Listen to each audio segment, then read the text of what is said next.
Ada seseorang di Saudi datang kepada seorang syekh dan dia berkata, "Syekh, saya ini orang miskin."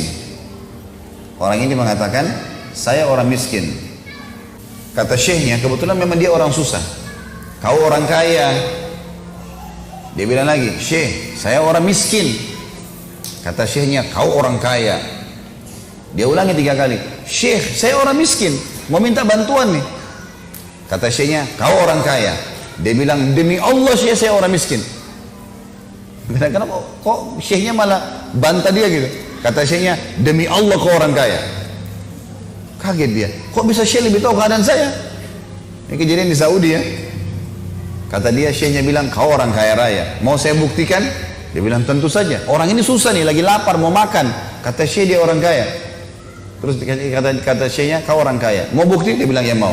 "Baik, sekarang berapa jari tanganmu?" Kata orang itu 10. "Mau nggak? 1 jarimu ini saya potong, saya bayar 1 juta real, 3 miliar. Nggak mau syekh, kau punya 10 juta real. Matamu 1 saya cungkil, mau nggak? 1 juta real. Nggak mau syekh, 2 juta real. Kupingmu 1 saya potong ya, 1 juta real saya kasih. Nggak mau syekh, 2 juta real. Tangan 2, kaki, kemaluan, semua nggak mau." Kata syekhnya, "Kau kaya raya, tinggal keluar sana cari makan dan minum saja. Cuma itu tugas hai manusia. Kenapa kok rewel sekali? Dimanja sekali sama Allah. Tinggal datang keluar cari makan dan dapat. Nggak ada pun pekerjaan masih bisa, banyak hutan luas. Bisa nyari buah-buahan, bisa tanam cocok." Saya subhanallah lewat itu hari dari Jakarta ke Surabaya, saya lewat darat. Kebetulan biasanya orang lewat Pantura bawa mobil, saya lewat Bojonegoro waktu itu, lewat pedalaman masuk rumah-rumah. Saya ke rumah-rumah masyarakat subhanallah dari kayu, di depan rumahnya cocok tanam tomat sama cabai, sama sayur-sayur, hidup sama istri sama anaknya. Hidup tuh, gitu kan. Gak ada sesuatu yang rumit. Imam Ibnu Qayyim rahimahullah pernah lewat teman-teman sekalian di Semak Belukar ada lewat ular. Ular ini matanya buta, jadi kelihatan kalau dari kelopak mata terbuka, matanya putih semua. Ini Ibnu Qayyim tahu ular ini buta nih. Maka Ibnu Qayyim bilang, "Saya mau lihat bagaimana Allah kasih rezeki ular ini." Ular ini jalan di Semak Belukar. Ibnu Qayyim dari sampingnya melihat, dari agak jauh, pelan-pelan dia mau ikutin ular ini. Ular ini rupanya pas ada batang pohon besar, terdempet, merasa ada pohon, dia naik ke atas. Ular ini naik aja, jalan, buta matanya, jalan. Sampai ke atas, dia bilang, Ibnu Qayyim bilang, "Saya angkat kepala saya, di atas ada dahan pohon, di situ ada satu burung kecil lagi bersihin sayapnya. Dan burung ini tidak tahu kalau ada ular, ular tidak tahu kalau ada burung di situ. Tiba-tiba ular ini sudah mendekat, dia cium bau ini, langsung aja main serang dia. Dimakanlah burung itu." Kata Ibnu Qayyim, "Subhanallah, yang telah memberikan makan ular yang buta." Ini luar biasa gitu kan.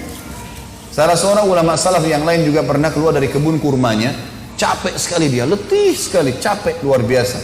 Dia keluar dari kebunnya, dia pergi di sungai dekat kebunnya, lalu dia bilang, "Ya Allah, berikanlah aku balasan yang setimpal." Capek sekali dia, mau hasil kebunnya panennya bagus.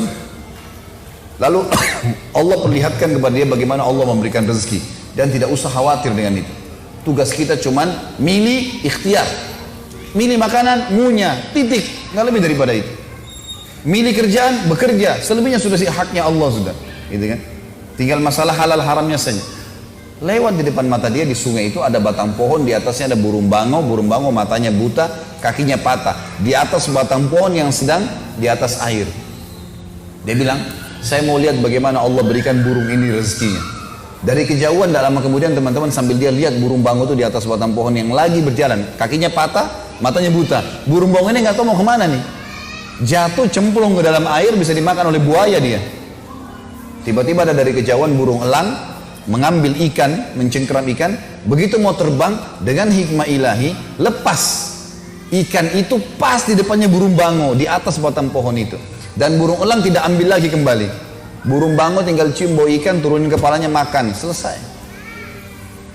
Nah, ini asas keyakinan Bapak Ibu sekalian. Semua apapun yang kita lihat tidak lihat itu diciptakan oleh Allah Sang Pencipta. Kekuatan kita di situ, akidahnya di situ. Tidak usah bergantung, tidak usah takut, tidak usah apa-apa kecuali kepada Allah. Qul inna salati wa nusuki wa mahyaya wa mamati. Ini maknanya lillahi rabbil alamin. Nanti terakhirnya hidupku, matiku, semua ini punyanya Allah. Ruh kita punya Allah, jasad kita punya Allah, semua punya Allah nih. Gak ada punya kita di sini. Gak ada andil kita. Anak kita lahir, keluar, kita nggak bisa milih laki-laki atau perempuan. Keluar ya sudah begitu. Ini anakmu ya. Kita lahir sebagai anak luar. Ini ibumu, ini ayahmu ya. Nggak bisa milih. Bisa milih, saya nggak mau ibu ini, nggak bisa. Pasti sudah keluar ya ini semua. Kita nggak mau ikutin sistem, nggak bisa, nggak mau bernafas, mati. Harus ikut sistem yang sudah ada. Dari mana semua ini gitu? Saya kalau lapar, yang ciptain saya siapa? Ciptain lapar siapa? Yang pandu saya untuk hilangkan lapar dengan makan itu siapa? Gitu. Terus yang siapin semua ini siapa? Teman-teman sekalian, kadang-kadang kita ini melihat hal yang kecil, tidak lihat hal yang besar. Maaf kalau contoh ini pernah didengar, saya ulangi untuk menguatkan saja. Kalau teman-teman di sini lagi ngundang teman mau makan di rumah, ya. Kemudian kita ke pasar beli ayam. Ayam ini saya yakin karena kita mau berikan makanan buat tamu, kita cari ayam yang terbaik ya. Ayam jago yang besar dan segalanya. Baik, kebanyakan kita begitu sudah dapat ayam, cocok harga, pikirannya pendek, cuma berpikir ayam ini saya apakan nanti, kari kah, digoreng kah, sebatas itu saja. Udah itu saja yang kita pikir. Kita nggak pikir hal yang lain ya. Padahal sebenarnya teman-teman di ayam itu ada fakta penciptaan Allah. Coba teman-teman kalau ada yang pelihara ayam di rumah, ya, sebentar pulang, ambil mistar. Ya, ini bahasa Indonesia kan mistar ya? Penggaris, ya. Ini soalnya saya dari Makassar biasanya bilang mistar dulu waktu kecil. Baiklah, kita pakai penggaris. Coba Bapak Ibu sekalian antara bulu dengan bulu, ya. Antara bulu ayam sama bulu ayam sebelahnya itu bawa mistar, lihat sentimeternya persis sama. Antara bulu dengan bulu sama. Siapa yang nata itu? Warnanya setiap tangkai itu ada warnanya, bulunya teratur rapi, ada coraknya, tertata rapi ya. Siapa yang nata itu? Dan siapa yang menata di miliaran ayam? Semua ayam sama tuh begitu semua. Masa depan mata begini kita nggak lihat fakta penciptaan ya? Kita belum kita bicara mulutnya, kokokannya, suaranya segala, baru kita masuk ke dagingnya yang empuk.